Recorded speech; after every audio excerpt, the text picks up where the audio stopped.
하늘가는 밝은 길이 2권 23번째 시간 어린 양의 신부로 단장하는 여정 8월 27일 상반부 말씀입니다. 8월 27일 계시 꿈 박집사님 계단을 내려가는 꿈. 어느 건물 안에 가족들이 보인 건물 밖으로 나가야 되는 상황. 다른 사람들은 엘리베이터를 타고 내려가고 나와 아버님은 계단으로 내려감. 엘리베이터로 내려가는 게 훨씬 빠르겠죠. 뭐 불이 나지 않는 한. 근데 특수 상황이죠. 박 집사님하고 시아버님인 송장로님이 계단으로 내려간대요. 계단이 매우 가파름. 내가 치마를 입고 있어서 내려갈 때 조심하면서 내려감. 여기 조심이라는 단어 눈여겨보시고요. 아래쪽에서 보면 속옷이 보여서 창피를 당하지 않도록 조심하면서 걸음.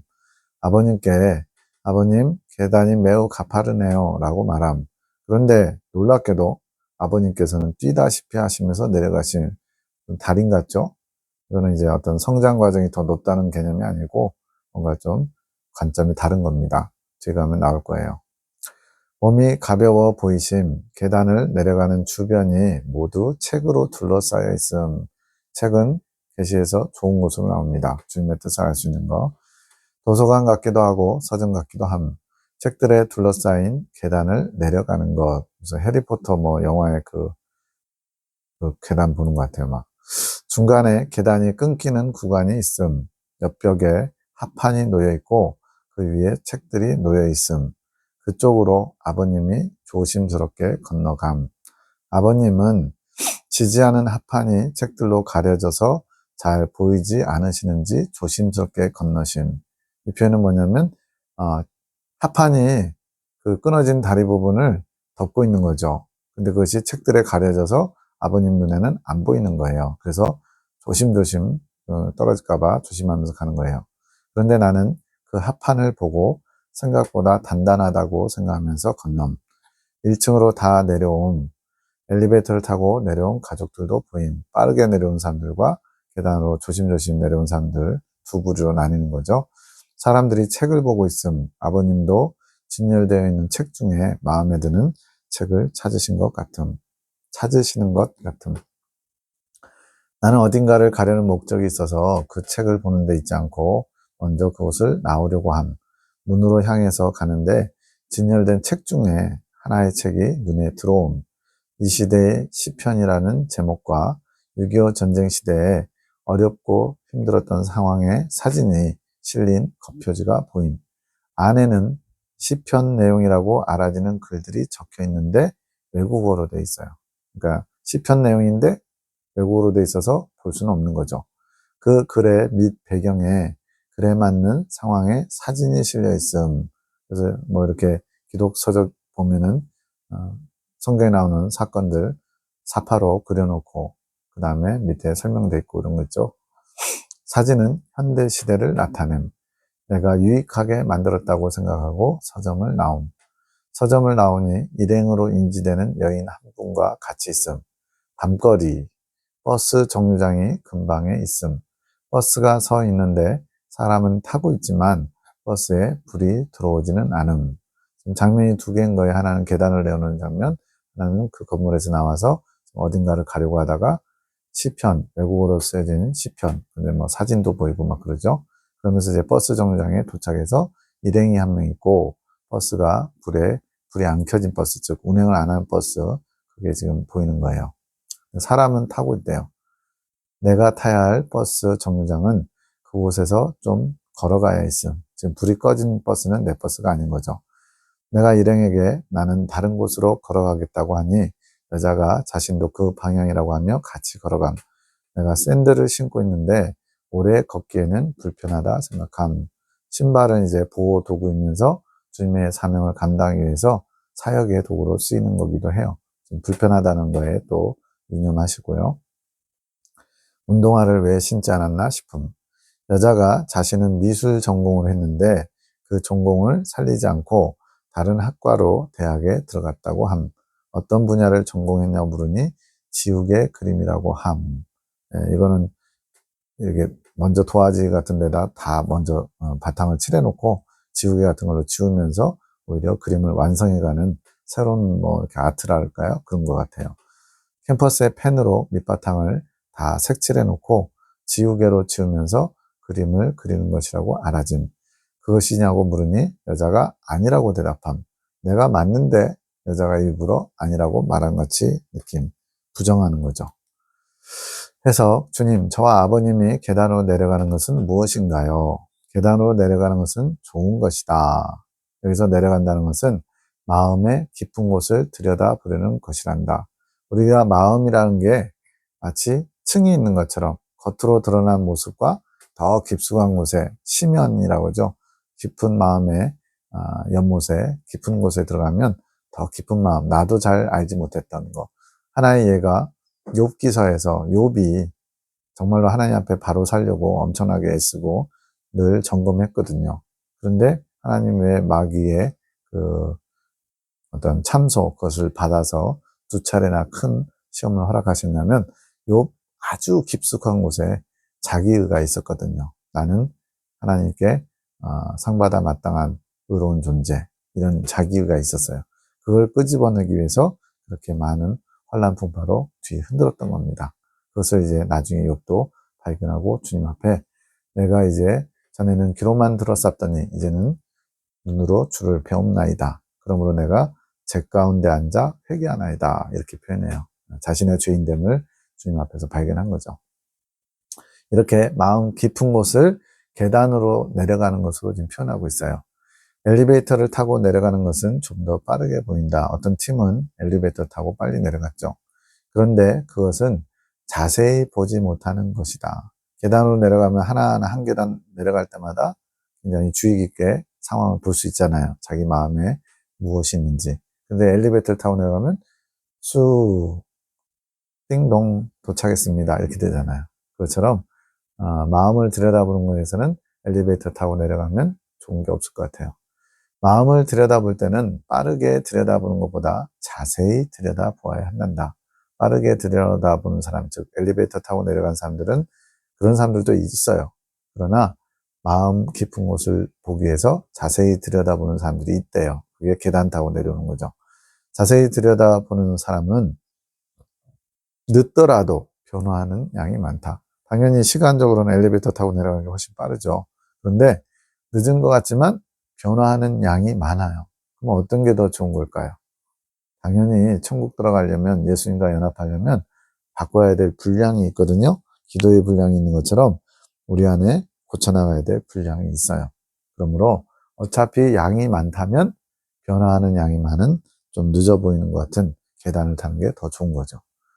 빠르게 들여다보는 사람은 마음을 빠르게 들여다보지만 훑어보기 식으로 들여다보는 경우가 많단다. 그러다 보니까 이제 큰 거는 잡아낼 수 있겠죠. 근데 작고 사소하고 세밀하고 이런 거는 찾기 또 발견하기 어려울 거예요. 그러면 주님께서 원하시는 그 분량을 다 채우기가 어렵습니다. 내가 어느 시점에서 허락한 자들에게 어느 시점, 즉 영적 성장 과정 중에 이제 이 훈련을 해도 되겠다라고 주님이 인정할 만한 사람이 어느 시점에서 허락한 자들이겠죠. 그렇게 빠르게 마음을 들여다보는 것보다 자세히 들여다보는 것을 허락한다. 예. 그러니까 항상 그런 건 아니고요. 어느 시점에서 이제 부분적으로 주님이 다루시고자 할 때 그렇게 자세히 들여다보도록 하게 하신 거죠.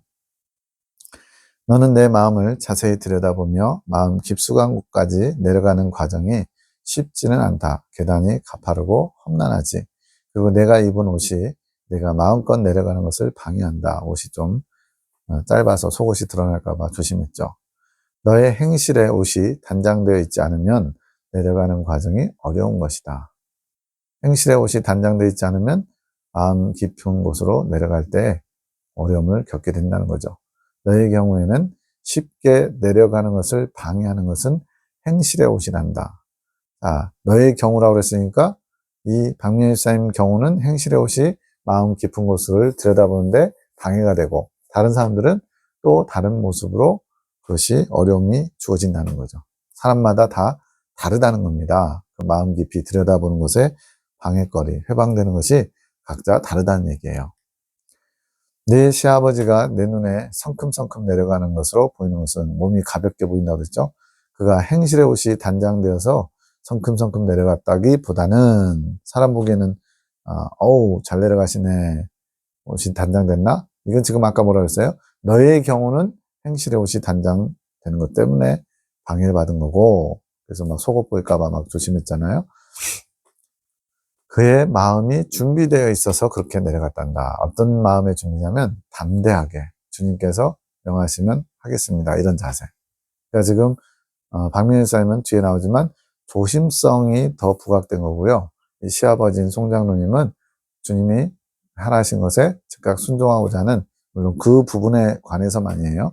그 부분에 관해서 마음의 준비가 되어 있기 때문에 담대하게 성큼성큼 뛰어내려가듯이 내려간 거라는 거예요. 그는 자신의 마음을 나에게 구석구석 내어줄 마음의 용기가 준비되어 있단다. 용기, 담대함. 내 마음 구석구석을 주님이 들여다보셔도 좋습니다. 뭐 이런 거죠. 뭐 열린 마음. 그런 자는 행실의 옷이 준비되지 못했어도 내려가는 것이 어렵지 않다. 이거는 어느 부분에 관해서 더 낫다는 얘기지 사람마다 다 다르다고 그랬어요. 너는 마음을 더 깊이 들여다보는데 너의 행실이 너에게 올무처럼 마음의 장벽을 주기에 그렇단다. 본인 스스로가 그걸 좀 뭐랄까요? 주의한다 할까요? 그렇게 여기는 거예요. 그래서 마음의 장벽이 되는 거죠. 너의 부족한 행실은 언제나 너의 마음을 깊이 들여다보려고 내딛는 발걸음을 무겁게 하는 것이란다. 이거는 바꿔 말하면 행실의 부족함을 인지하고 있고 그것 때문에 주님께 더 가까이 깊숙하게 나아가는 것에 대해서 오히려 죄송해서 부끄러워서 잘 하지 못하는 것도 될 수 있죠. 나의 시각에 비친 너의 행실이 수치처럼 보일까봐 조심스러운 것이지. 이게 그 내용입니다. 주님 앞에 좀 죄송해서 나의 연약함 가지고 과연 주님께 이렇게 가까이 나가도 되는 것일까? 이렇게 깊은 곳까지 내가 다 드러내도 주님께서 그것을 괜찮게 보실까라는 그런 부분에 조심성이 있는 거죠. 너는 조심성을 가지고 내려오는 것이란다. 그리고 내 아비는 원래 행실의 옷으로 따지면은 이제 송장로님 훨씬 약하거든요. 그런데 용기를 가지고 주님 제 마음 구석구석 들여다 보십시오. 그리고 뭐 잘못한 거 있으면 지적해 주십시오. 제가 고치겠습니다. 뭐 그런 자세인 거죠. 그렇게 용기를 가지고 내려오는 것이지. 용기를 가지고 담대히 나오는 자는 거침없이 내려오는 것으로 보인다. 그런데 장애물을 발견한다. 계단이 끊어진 것을 발견하고 그곳에서 시간을 지체한다. 그래서 지금 박미일 사님은 책으로 가려져 있지만 합판이 단단하게 고정되어 있어서 그걸 밟고 가면 그 끊어진 부분을 잘 지나갈 수 있다는 걸 알았어요. 그래서 더 수월하게 지나가는데 송장로님은 그걸 보지 못한 겁니다. 그러다 보니까 그 부분에서 더 막 이렇게 주저하게 되는, 다리가 끊겨 있으니까요. 계단이. 그렇게 조심하게 된다는 거죠. 이것은 자기의 용기의 한계를 보게 될 때가 되는 것이다. 그러니까 막 처음에 담력 있게 내려갔는데 어느 순간에 그 용기의 분량이 다 떨어졌어요. 그럼 그때 용기가 떨어지니까 이제 뭐가 남아요? 조심성이 발휘되는 거예요. 그 얘기 뭐예요? 마음 깊은 곳에 들여다보려면 이 두 가지가 다 필요하다는 얘기입니다. 조심성도 필요하고 용기도 있어야 되고, 때로는 용기를 가지고 담대하게 내려가야 되고요. 때로는 어느 과정에서 조심스럽게 실수하거나 넘어지지 않게 또 자신의 수치를 드러내지 않기 위해서 조심해야 되는 부분이 있다는 거예요. 둘 다 필요한 겁니다. 조심성이 있는 너는 그 상황에서 끊어진 것을 이어주는 합판을 발견하고, 책들에게 가려져 있었지만 그걸 볼 수 있는 눈이 있었던 거죠. 조심성이 있어서 안정감 있게 그것을 건너서 내려오지. 즉 마음의 깊은 곳을 세세하게 들여다보고자 하는 자는 그 과정에 용기와 조심성을 모두 가지게 하는 환경이 필요하다는 것이란다. 이런 것이 조화와 균형을 이루어야죠. 너무 조심하다 보면 진도가 안 나가고요. 너무 용기 내다 보면 실수하거나 넘어짐이 있겠죠. 둘 다 필요한 겁니다. 그러한 환경이 허락되면 자신의 죄에 대한 수치를 보이지 않게 하려는 조심성, 그리고 나를 위해 자신의 마음을 담대히 헤쳐나가는 용기, 이 두 가지 모두를 경험하면서 나에게 나오게 된다는 것이다. 그 과정에 아주 방대한 양의 책을 본다. 막 책들로 둘러싸여 있었죠. 그 책은 각자 마음 안에 쌓아둔 책들이다. 말 그대로 책은 지식을 담고 있잖아요. 세상에 관한 책도 있고 나에 대한 책도 있는 것이지. 세상적인 지식, 사상, 생각도 되고요. 주님 중심적인 생각, 사상들 두 가지가 다 공존하고 있는 거예요. 그 마음의 밑바닥에서 어떤 책들이 있는지를 보게 되는 것이 1층으로 다 내려온 것이다. 자신의 마음 안에 무엇이 있는지 보게 되는 것이란다. 그러니까 제대로 온전히 자신의 마음 깊숙한 곳까지 들여다보는 단계에 이르렀다는 겁니다. 그 얘기는 아직 저 위쪽에 위층에 있는 사람들은 자신의 마음속에 뭐가 이렇게 차지하고 있는지를 잘 보지 못하고 있다는 거죠. 그러면서 이제 모르기 때문에, 잘 모르니까 담대하게 나는 하나님 잘 믿는 사람처럼 착각할 수 있는 거죠. 죄인의 본성도 보게 되고 또 나를 사랑하는 마음도 보게 되는 것이지. 이게 자신의 실체를 보는 겁니다. 이게 이제 영적 성장론에서 고라의 폐역 과정을 지날 때에 자신의 실체를, 거울을 달아 자신을 들여다보는 그런 과정을 허락하시거든요. 그것과도 많이 밀접하게 연결되어 있는 거죠. 그렇게 내 안에 두 가지, 죄인된 모습, 주님을 사랑하고자 하는 영적인 모습, 이 두 가지를 다 보는데, 그러면서 자신에 대한 인식이 더 나 중심적으로, 예수님 중심적으로 바뀔 수 있는 시각을 마련하게 되는 것이다. 예수님 중심적으로 시각이 바뀌면서 점점 더 어떻게 이제 그거를 키워나가겠죠. 그것이 그 1층 안에서 책을 보면서 탐구하는 것이다. 내 시아버지가 어떤 책에 관심을 보이는구나. 그의 마음 가장 밑바닥에 어떤 마음이 있는지 탐구하려고 하는 것이란다. 자신을 들여다보는 거죠.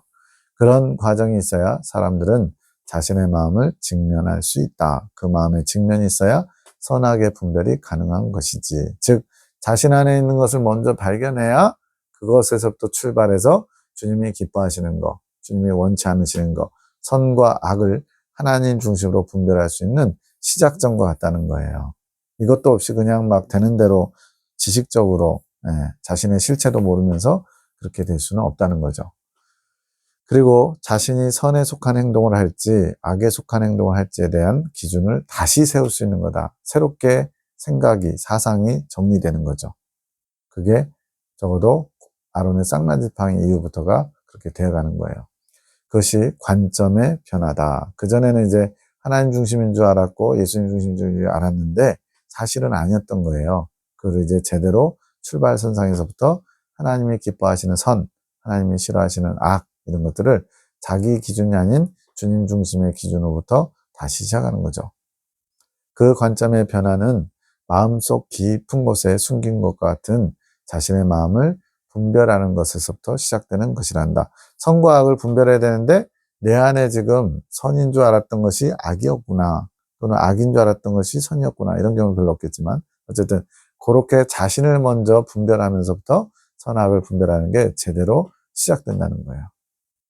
그러니까 히브리서 5장에 있는 말씀처럼 단단한 식물은 장성한 자의 것이니 저희는 지각을 사용함으로 연단을 받아 선악을 분별한다. 이 말씀이 나오려면 적어도 아론의 쌍난지팡이 이후부터가 이제 좀 틀을 갖춰간다고 볼 수 있는 거죠. 제가 그 1층 공간을 나오려고 하는 것은 잘못된 거 아닌가요? 아니다. 지금 마음의 공간이라고 했으니까 지금 나오는 게 문제가 있는 거 아닌가, 이렇게 본 거죠. 항상 그 1층 공간에 머무를 수는 없다. 즉 심연, 마음 깊숙한 곳에만 계속 머무를 수는 없대요. 자신을 돌아보면 다시 그곳을 나와서 변화된 관점에서의 삶을 살아야 되지. 아까 관점의 변화가 있었잖아요. 나 중심적인 거에서 예수님 중심적인 것으로 바뀌어진 그 관점 가지고 이제는 실전을 해야죠. 실전. 이론과 실제. 이제 이론적으로 이게 하나님 중심이구나, 이거를 좀 깨닫고 발견했어요. 온전하진 않지만. 그럼 이제 실제에서 그것을 적용하는 삶을 살아야 된다는 거예요. 그것이 그 공간에서 나와야 되는 거죠.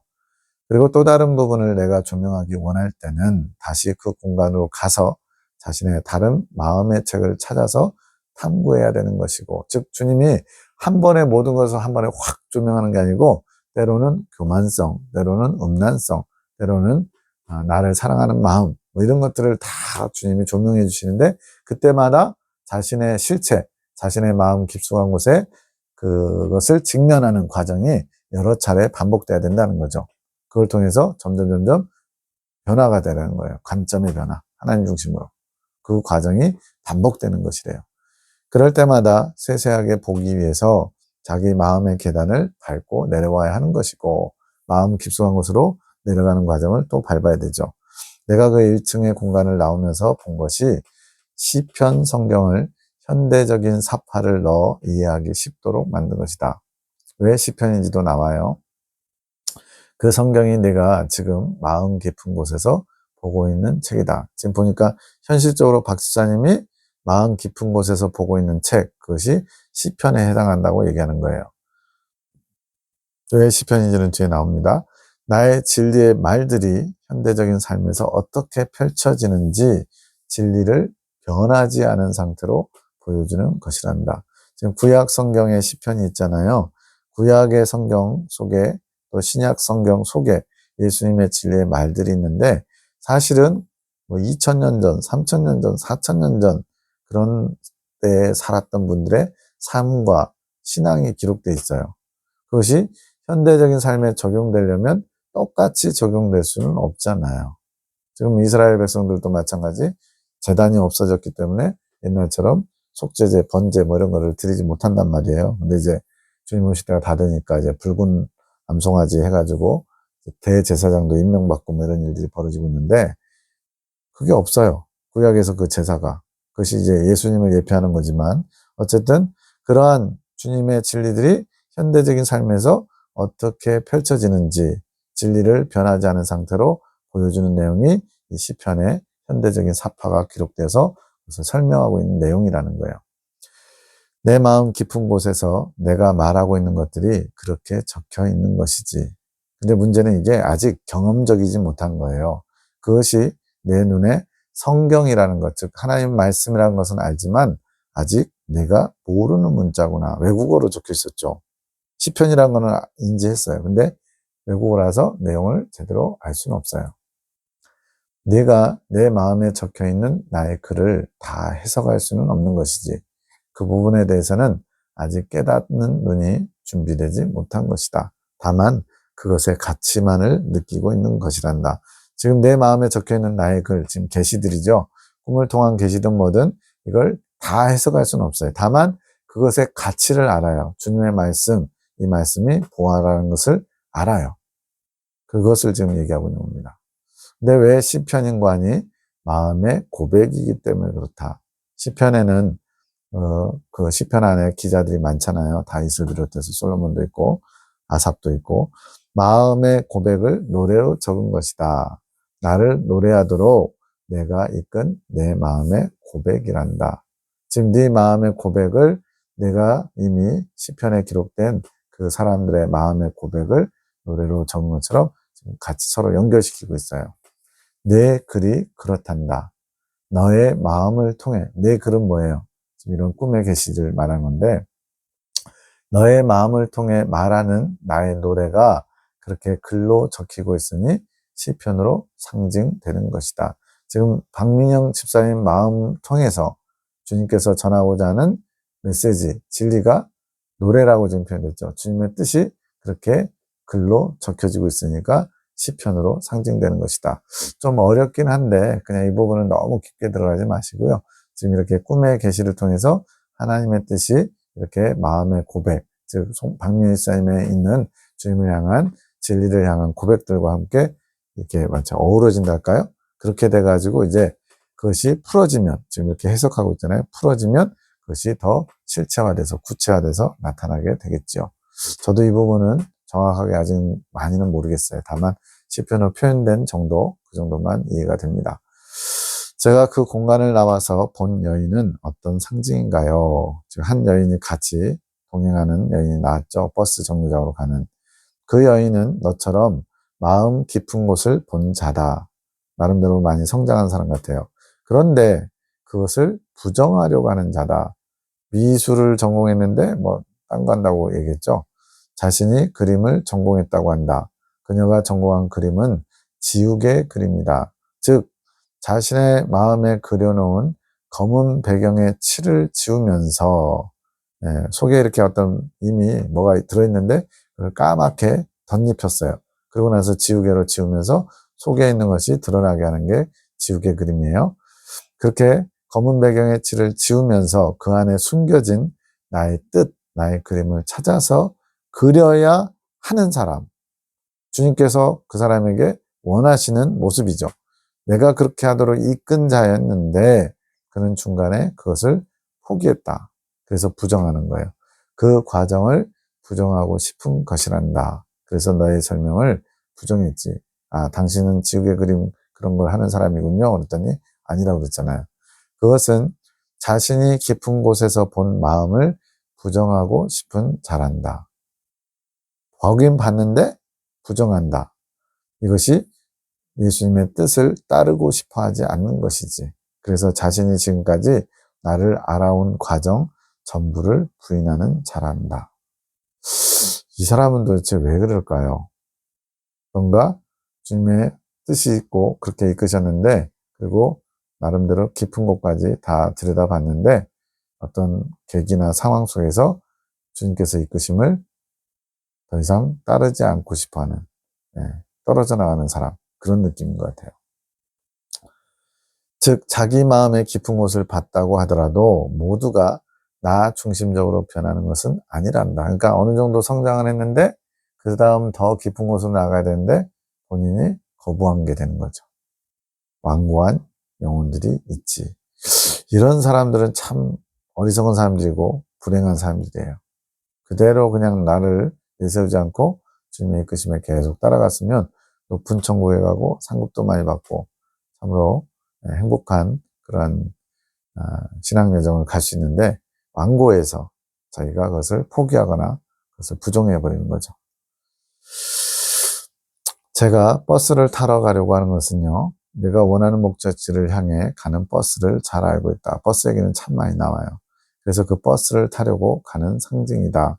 그 과정에 내가 타지 않으려는 버스, 목적지에 가지 않는 버스는 불이 들어오지 않은 것으로 보이지. 사람들이 타고 있어요. 근데 불은 꺼져 있어요. 그것으로 내가 탈 버스가 아니구나 하는 걸 더 잘 알았던 거죠. 너의 버스를 볼 수 있도록 내가 배려한 것이다. 그것을 내가 잘 인지했구나. 내가 너의 길을 가기 위해 버스를 찾아 타러 가는 과정에 신발이 좀 불편하구나. 샌들을 신었죠. 운동화였으면 좋았을 텐데 이러면서 그것이 연단이지. 그러니까 주님께서 그 사람 각자에게 맞는 목표를 향해 나아가는 그런 버스와 같은 과정, 도구들을 허락하시는데 그 버스 타러 가는 과정에 연단의 환경이 있대요. 내 발에 불편한. 가는 길에 너를 계속 불편하게 하는 존재가 붙어 있는 것이란다. 신발은 몸에 착 달라붙는 거나 마찬가지잖아요. 그거는 계속 동행해야 된다는 얘기예요. 운동화를 신었으면 좋겠다고 생각한다. 그 연단의 도구를 가지고 있지 않으면 좋았을 거란 마음이지. 즉 연단의 환경 자체를 좀 피하고 싶은 마음인 거죠. 그러나 너에게 그 신발에 대안은 없다. 그러니 그 신발을 신고 목적지를 향해 갈 수밖에 없다. 여분의 신발이 있지 않는 한, 누군가가 바꿔주지 않는 한 계속 불편한 신발을 가지고 가야 되죠. 발이 아파도 참아야지. 그것이 연단이니라. 이것은 주님께서 허락하신 겪어야 될 연단의 분량이라는 거예요. 남에게는 연단의 도구가 아닌데 너에게는 연단의 도구가 될 수 있단다. 앞서 그 송 장로님 같은 경우는 마음 깊숙한 곳을 들여다보는데 막 성큼성큼 가잖아요. 그런 것들. 그리고 또 행실의 옷을 수치스럽게 여기는 그 마음이 주님 앞에 나아가는데 또 거리낌이 됐었는데, 다른 사람은 또 그렇지 않을 수 있다라고 얘기가 나왔었죠. 이처럼 각자가 다 다르다는 거예요. 연단의 모습도 다르고 또 내가 보기엔 저 되게 심하게 받는 것 같은데 그 사람한테는 별로 심하지 않은 게 될 수도 있고요. 또 왜 나만 이렇게 연단이 심하냐고 생각할 수 있는데 그것조차도 주님께서 가장 적절하게 이끄시는 거죠. 이런 것도 사실은 본인이 취한 것이래요. 그러니까 본인이 뭔가 좀 더 유달리 고집 세우고 주장하고 또 그것을 중요하게 여기고 이런 것들이 있단 말이에요. 그것을 쉽게 내려놓지 못함으로 본인이 자초한 것이에요. 그렇게 연단의 도구로 인해 괴로운 상태로 내가 가야 할 길을 그것과 동행하는 것이지. 그러니까 연단이 힘들다는 얘기가 나오는 겁니다. 자, 또 다른 이제 꿈인데 거북이 돌 조각상 꿈입니다. 어떤 언덕을 오르고 있는데 어두운 편, 이건 어둡다, 밤길이다, 이건 다 영적으로 지금 어려운 과정, 시련의 과정을 가는 거예요. 장호연 간사가 본인 이제 같이 사역했던 분 같아요. 머리에 이상한 큰 관을 쓰고 있음. 이상한 들어가면 이건 안 좋은 겁니다. 장관사가 어떤 행사를 준비해야 되는데 잘 안 되는 것 같음. 내가 그 일로 통한 게 알아짐. 장관사가 나한테 무언가를 부탁함. 지금 뭔가를 진행해야 되는 위치인데 의욕이 나지 않은 상태 같음. 행사를 진행해야 돼서 뭔가 준비해야 되는데 의욕이 안 나서 지금 힘들어하는 거죠. 통하면서 일을 어떻게 해결해야 할지 대화하지 않고 지금 맡은 바 일을 대화해야죠. 내가 정 못하겠으면 부탁이라도 해야 되죠. 근데 자신의 입장에 대한 하소연만 하는 것 같은 이거는 지금 핀트가 안 맞은 거죠. 네. 일을 해결할 수 있는 방법을 찾아야 되는데 자기가 지금 힘들다는 것만 하소연하고 있대요. 그것이 생각나면서 장관사를 보니까 그가 머리에 쓴 관, 앞에 이상한 큰 관이라고 나왔죠. 그 모자가 그 속에서 뭔가를 꺼내서 사용하는 것 같은 좋은 것 같진 않아요. 이상한 관이었기 때문에 그 장면을 지나서 더 올라가니 소은주 간사 이분도 참 많이 나옵니다. 언덕 위에서 내려오고 있는 것이 보임. 나를 반갑게 맞이함. 그런데 또 이상해요. 얼굴에 붉은 칠을 했음. 무슨 마사이족 뭐 이런 것처럼 내가 그것을 이상하게 보고 얼굴이 좀 이상하다 하니 지금 팩을 했다고 함. 내가 일하면서 팩하는 것이 옳은 일인가 싶음.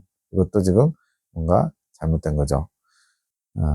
내가 언덕 위쪽을 다 올라가서 보니까 돌 조각이 많은 정원 같은 것이 나옴. 시매부 형님, 송 원장님의 남편, 석축이 일을 하시는 분이에요. 그분이 조성해 놓은 정원. 연못이 보이는데 연못에 물이 없고 돌로 다 채워져 있음. 지금 연못에는 물이 있어야죠. 그 안에 물고기가 있든지 숯불이 있든지 그래야 되죠. 돌로만 채워져 있어요. 연못을 공들여 만들어 놓으셨는데 관리가 안 돼서 그냥 다 돌로 막았구나라는 생각이 듭니다. 이것도 뭔가 문제가 있습니다. 돌로 무언가 꾸며놓은 곳에 거대한 거북이 돌조각이 있음. 거북이의 의미가 있어요. 거대하다는 거. 그런 돌조각이 곳곳마다 있음. 여러 군데 지금 거북이 상이 있는 거죠. 어떤 거북이 돌조각은 원래 있던 자리에 부서져서 떨어져 있음. 지금 정상이 아닙니다. 그것들을 심해부 형님께서 어딘가로 옮기시려고 저렇게 해두었나 생각이 듬.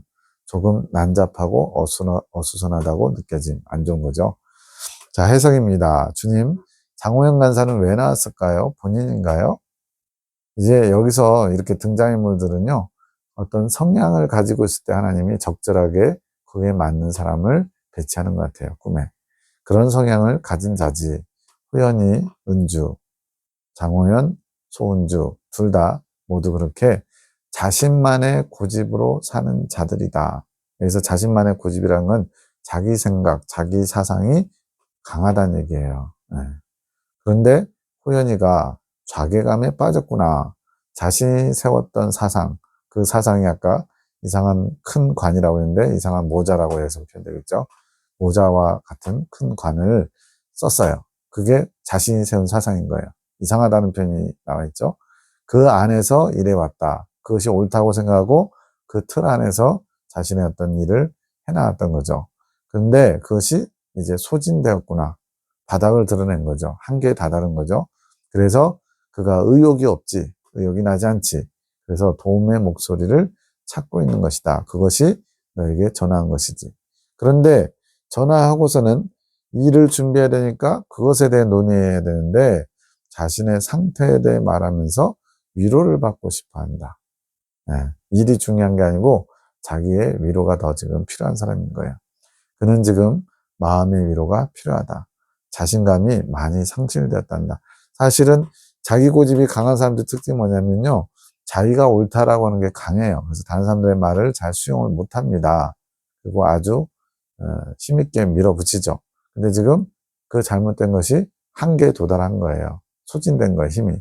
그래서 지금 자신의 위로받고 싶은 마음을 전화로 하소연하고 있는 거죠. 그런데 은주는 여전히 자신에게 당당하지. 지금 장호영 간사는 그 한계에 도달해가지고 위로받고 싶은 상태고요. 소은주 간사는 스스로 자신에게 당당하대요. 자신의 수치를 수치라 여기지 않고 당당하다. 그녀도 좋은 마음이 있는데 아까 얼굴에 붉은 칠을 했죠. 그 팩한 거였죠. 그런 좋은 마음이 있는데, 주님 보시기에 좋은 마음이 있는데, 그것 자신의 수치를 깰 마음이 없구나. 수치를 치울 그런 마음이 없대요. 얼굴에 붉은색으로 칠한 거, 이상한 거를 붙이고 있는 거. 그 영혼들을 위해서도 기도해 주거라. 문제없다 여기기에 기도해 주는 영혼이 없구나. 본인 스스로가 나는 지금 죄인입니다. 나는 연약합니다. 나는 지금 내 힘으로 어떻게 할 수가 없습니다. 도와주세요. 라는 이런 자기 인식도 필요하고, 주변에서도 그들의 연약함과 부족함을 안타까이 여기면서 문제로 보고 기도해주는 사람이 있어야 되는데, 그런 기도해주는 동역자들이 없대요. 그래서 네가 그걸 해주라는 거예요. 그 영혼들이 안타깝다. 너희가 기도해주거라. 이것도 에녹이 알아가거라. 동산 위에 있는 정원은 무엇인가요? 아까 김봉식 사님이 만든 정원이죠. 심해부 형님의 정원 같았어요. 그렇지, 봉식이 마음의 정원이란다. 마음을 지금 계속 주님이 조명하고 계시거든요. 돌들로 가득하단다. 돌일을 하는데 돌에 대한 애착, 집착에 가까워요. 지금은 그나마 좀 많이 내려놨지만 아직도 좀 남았습니다. 그의 마음에 돌들이 가득하지. 마음에 돌들이 가득하는 건 무슨 말이에요? 돌에 대한 생각이 가득하다는 겁니다. 마음이 강팍하다는 의미가 아니라 돌에 대한 생각이 많이 들어있다는 거지. 자나깨나 돌 생각. 그런 거죠. 돌은 그가 해야 할 일이다. 그가 할 일들로 마음이 가득한 것이지. 뭐 이제 책임감은 좋아요. 그런데 그 돌들은 모두 거북이 조각상으로 형태를 띠고 있구나. 그 돌들이 그를 게으르게 만든다는 것이다. 거북이가 지금 태만성을 상징한다 이렇게 얘기하거든요. 그래서 지금 게으름. 근데 이것은 육적으로 게으른 게 아니라 영적으로 게으른 것이에요. 육적으로는 부지런합니다. 아무리 피곤해도 아침 6시 일어나가지고 막 활동해요. 뭔가 일을 찾아요. 잠시도 가만히 있지 못하더라고요.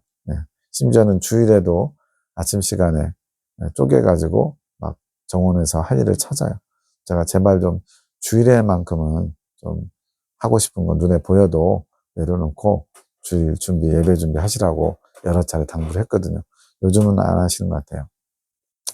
그런데 이렇게 육적으로 게으르진 않아도 영적으로 게으르게 한다는 것이지, 실제로 그가 그렇게 자기 만족을 위해 돌들을 다루면서 많은 시간을 낭비한다. 주님이 원하시는, 주님이 시키시는 일이 아니라 자기 만족을 위해서 그렇게 한다는 거죠. 그것이 그를 영적으로 게으르게 만든다. 그렇게 막 일로 힘들고 바쁘고 마음에 계속 뭔가 분주하게 계속 꼬리에 꼬리 물고 해야 될 일들이 있다 보니까 육체적인 쉼이 없죠. 그러다 보면 저녁 모임 때 너무 피곤해가지고 제대로 동참을 못하는 거예요. 꾸벅꾸벅 졸기가 바쁘고. 그런 것들을 지금 주님이 지적하신 겁니다.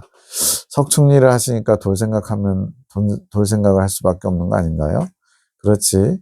나의 기업을 경영해야 하니 주님께서 한라산 석축을 나의 기업이다 하셨어요. 왜냐하면 돈 버는 게 목적이 아니라 돈을 벌어서 이 하나님의 뜻, 예레미야 기도문을 통해서 주님의 뜻이 선포되고 또 나눠지고 그렇게 되는데 쓰임받게 하시는 거죠. 주의 종들을 돕고 이런 것들. 그 기업을 경영해야 되니까 돌 생각은 해야지. 그런데 그 돌이 누구를 위한 돌이냐? 나를 위한 돌이냐? 자신을 위한 돌이냐? 그러니까 겉으로 드러나는 모습은 똑같아요. 사실은. 예수님을 위해서 일해도 또 자신을 위해서 일해도 열심히 돌 가지고 뭘 하는 겁니다. 근데 겉으로 드러난 그 모습이 중요한 게 아니라 왜 그 일을 하냐? 동기의 순수성. 이게 중요하다는 거죠. 나를 위해서 그 돌에 대한 생각을 해야 되는데 그게 좀 부족하노라. 주님이 많이 유화시켜서 표현하신 거예요. 좀 부족하구나. 실제로 많이 부족하다고 생각하시면서 좀 부드럽게 얘기하시는 거예요. 이제는 무슨 일을 할 때 나를 위한 것인지 자신을 위한 것인지 돌이켜보고 해야 한단다. 지금 계속 마음을 주님이 다스려가면서 뭘 하시고 계시냐면 자기 중심적인, 자아 중심적인 거에서 하나님 중심적인 것으로 지금 바꾸시는 데 목적이 있거든요. 그러다 보니까 지금 돌 일을 하고 있지만 그 돌 일을 하는 본질적인 목적, 근원적인 목적이 뭔지를 늘 의식하면서 하라는 거예요. 그래서 결과적으로 겉으로 보이는 모습은 똑같은 일인데 그 시작점이 완전히 다른 거죠.